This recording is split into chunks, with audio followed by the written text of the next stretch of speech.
Chair now recognizes Chairman Burchett from Tennessee. Say that with disrespect in your voice, Mr. Chairman. Governor, you mentioned that President Trump lost all 3 times. I believe that's an error, and that's a conspiracy theorist. I believe you spoke in error there, but no, he lost Minnesota all 3 times. Okay. Well, I'm glad you corrected that. He doesn't agree with that. I don't care. Chair. We're good. Have you ever used taxpayer funds directly or indirectly to take action against individuals suspected of disclosing potential wrongdoing within a government entity? I have not. Well, almost 30 whistleblowers accuse you and your administration of retaliation. Would you say that's a conspiracy then? I can't speak to what they said. I can tell you it didn't happen. Okay.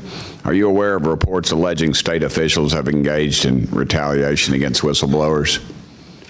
No, I'm not. Not specifically, no. You're not aware of that when 30 have come forward? Okay. I am not. I believe these are okay. Internet. We have options. The OLA, we have independent folks that they can come to, and I encourage them. It's against the law in Minnesota. I have executive orders. It's against the law here, but it doesn't stop it.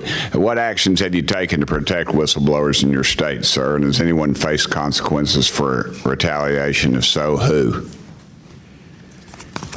Well, in Minnesota, we have nonpartisan office of legislative auditor. We have zero tolerance. The Minnesota Whistleblower Protection Act prohibits retaliation. I signed executive order in 2025, added protections. The law explains and clarifies protections around what reports are protected and who can report issues. They're strong. When I was here, I was an advocate for the IGs, and I think that's well known in my 12 years here that we need them. Okay. Well, a whistleblower told our office that her supervisor at the Minnesota Department of Health and Human Services threatened to make her job difficult, and the supervisor that did that later received a promotion. Would that surprise you, and can you confirm if this account is accurate? No, I can't confirm it, and I don't make HR decisions, but when I'm being very clear about this, there's a zero tolerance for whistleblower retaliation in Minnesota. Can you, how can any agency combat fraud when retaliation goes unchecked? It makes it more difficult. That's why we don't allow it. Do you think that the fraudsters sent stolen funds to Somali terrorist groups? Pardon me? Do you think that any of the Somali folks that received funds sent any of that money to any of the stolen funds to Somali terrorist groups? There's been reports done and investigations done on this, and I don't believe there's any proof to support that. Okay.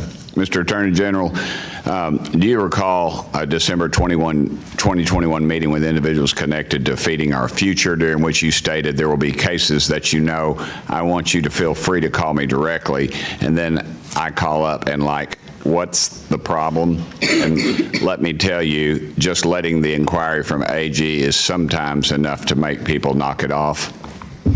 Congressman, yeah, I was at a meeting like that. Let me just say that I've reported on this numerous times. I've been in front of a committee in the Senate. I'm here today. I was in front of a state House committee. This is a widely discussed matter, and I've been fully transparent. But let me just be clear. These people were fraudsters, as everyone here agrees. They were liars. They lied to me. They lied to courts. They lied to everyone, and I would like you to know that I do meet with community meetings all the time. I mean, it's a regular part of my job. Nothing unusual about me meeting with people. Nothing unusual about me telling people, if you got a problem, my office will try to help you.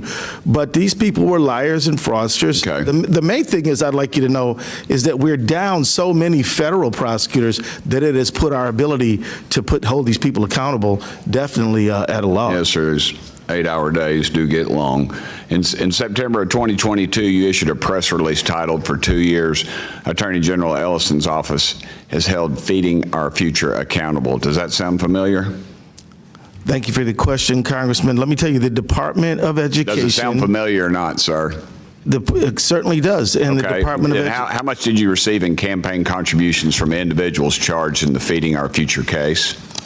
Every campaign donation I got was returned to all authorities. Okay. Everybody knows about the $250 million in fraud for Feeding Our Future case, which was prosecuted by the U.S. Attorney's Office in Minnesota. But there were just two other large site sponsors that you settled with instead of prosecuting them. Why did you not prosecute Partners in Quality Care or the Gar Family Services? Because my office doesn't have jurisdiction to prosecute in those cases. Well, you allowed them to dissolve, but no one was prosecuted.